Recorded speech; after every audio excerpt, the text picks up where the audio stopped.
안녕하세요. 주말 잘 보내셨나요? SOXL이 조정폭이 생각보다 깊어지고 있어요. 반도체 시장은 생각보다 아직까지는 부진한 것 같습니다.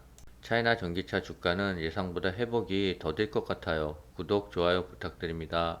차이나 전기차는 마이너스 38%로 2,400만 원 정도 손실을 보고 있고요. SOXL은 120%까지 상승했다가 지금은 60% 가까이 하락을 했어요. 역시 세배 레버리지는 변동성이 무서워요. 웬만한 강심장 아니면 하기 힘들 것 같아요. SOXL 그래프를 보면 121선까지 하락이 열려 있어요. 저는 저번 주에 16주 정도 추가 매수를 했는데요. 이번 주에 121선 근처에 오면 16주 정도를 추가 매수할 계획입니다. 현재는 2721주를 보유하고 있는데요. 조금 더 분발해서 2800주까지는 모아보려고요. 이번 주 8월 15일 화요일에 근원 소매 판매 지수 발표가 있어요. 그리고 8월 17일 목요일에는 연준의 회의록 공개가 있어요. 이번 주 목요일 회의록 결과에 따라 주가는 또 한 번 요동을 칠 거예요. 빨리 3, 4분기가 지나갔으면 좋겠어요. 중국의 경기 부진에 따라 반도체 수요가 뚝 떨어졌대요. 재고는 넘쳐나고 공장 가동률은 하락하고 있어요. 삼성전자는 하반기 회복이 불확실해졌고요. TSMC는 가격을 5% 정도 인하를 고려하고 있대요.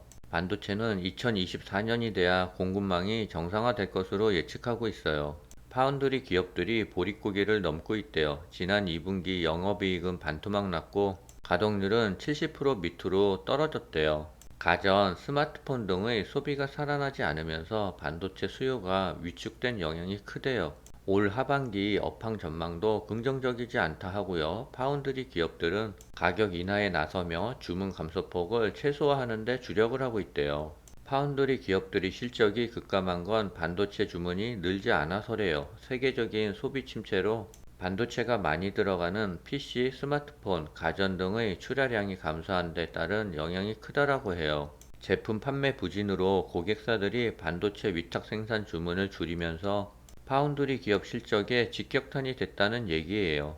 중국 경기가 살아나지 않는 것도 실적에 부정적인 영향을 준 것으로 분석된대요. 당초 파운드리 기업들은 코로나19 봉쇄가 풀리면서 중국 경기가 2분기부터는 회복될 것으로 봤는데요.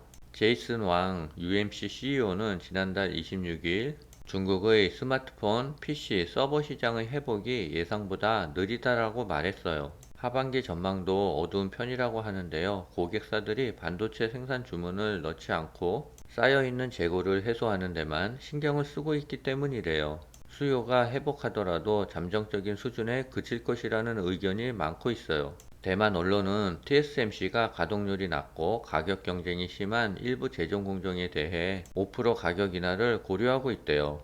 반도체 시장이 내년부터는 개선이 된다고 하니까요. 지금부터라도 수량을 많이 모아 준비를 해놔야 될 것 같아요. 반도체 산업은 경기에 민감해서 주가는 6개월 이상 선반영된대요. 차이나 전기차가 계속 늘어지고 있는데요. 쌍바닥을 찍고 갈지 기다려 봐야 될 것 같아요. 회복의 속도가 너무 느린 것 같아요. 중국 정부가 외국인 기업 이탈을 막기 위해 추가적인 대책을 발표했어요. 경제 회복의 열쇠로 내수 진작과 투자 활성화를 꼽으며 다양한 정책적 지원책을 내놓고 있는 중국 정부가 외국인 투자 촉진을 위해 외자 기업의 중국 국민과 동등한 대우를 보장한다라는 방침을 내놨어요. 13일 신화통신에 따르면 중국 국무원은 최근 이런 내용을 담은 외국인 투자 환경 개선과 외국인 투자 유치 확대에 관한 의견을 발표했대요. 국무원은 정보 조달 사업에 외자 기업도 중국 국내 기업과 동등하게 참여할 수 있는 환경을 조성하는 등 외자 기업의 국민 대우를 보장해야 한다는 지침도 내렸어요.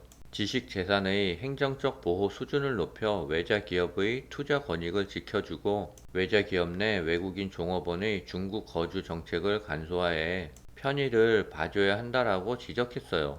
또한 금융세제 지원을 강화해 외자 기업의 중국 내 재투자를 장려하고 투자 유치 메커니즘도 손보라고 덧붙였어요. 중국이 예상보다 경제 회복이 더뎌 올해 경제 성장 목표인 5%를 달성하지 못할까봐 마음이 급해진 것 같아요. 중국 전기차 ETF에 대한 국내 개인 투자자의 애정이 굳건하대요. 지난해 이어 올해도 부진한 성적을 내고 있지만 자금은 계속 유입되고 있대요. 타이거 차이나 전기차 솔렉티브에는 올해 들어 585억 원이 순유입됐대요. 이 중 개인 순매수액은 387억이래요. 타이거 차이나 전기차는 작년에도 부진한 성적을 거뒀고 지난해 ETF의 수익률은 마이너스 34.22%였대요. 그럼에도 불구하고 오히려 1616원이 순유입됐대요. 개인 투자자가 중국 전기차 산업이 반등할 것으로 보고 오히려 추가 매수에 나섰다는 분석이에요. 그러나 전문가들은 개인의 바람과 달리 중국 전기차 시장의 부진이 예상보다 길어질 것이라는 관측을 내놓고 있어요. ETF의 반등 시점이 투자자들이 예상보다 늦어질 수 있다는 의미래요. 중국 전기차 업체들은 현재 초과 공급 상태에서 출혈 경쟁을 이어가고 있는데요. 가격 인하 및 각종 프로모션으로 영업이익률이 점점 악화되고 있대요. 중국은 지금 리튬 확보 전쟁에 있는데요. 1억짜리 리튬 강산 탐사권이 1,900억에 낙찰됐대요. 무려 시초가 대비 1,800배에 달하는 가격이래요. 이번 리튬 강산 탐사권 확보 전쟁에는 CATL 등 중국 대표 배터리 생산 업체들이 대거 뛰어들었대요. 중국 전기차 시장이 전 세계에서 가장 빠르게 성장하면서 전기차 배터리 핵심 소재인 리튬을 확보하기 위한 전쟁이 치열해지고 있음을 보여주는 사례라고 현재 언론은 분석하고 있어요. 중국의 자동차 업계는 자국의 신에너지차 판매가 올해 850만 대에서 900만 대에 이어 2025년에는 1200만 대까지 늘어날 것으로 전망하고 있어요. 내일부터 또 한 주가 시작되는데요. 모두 화이팅 했으면 좋겠습니다.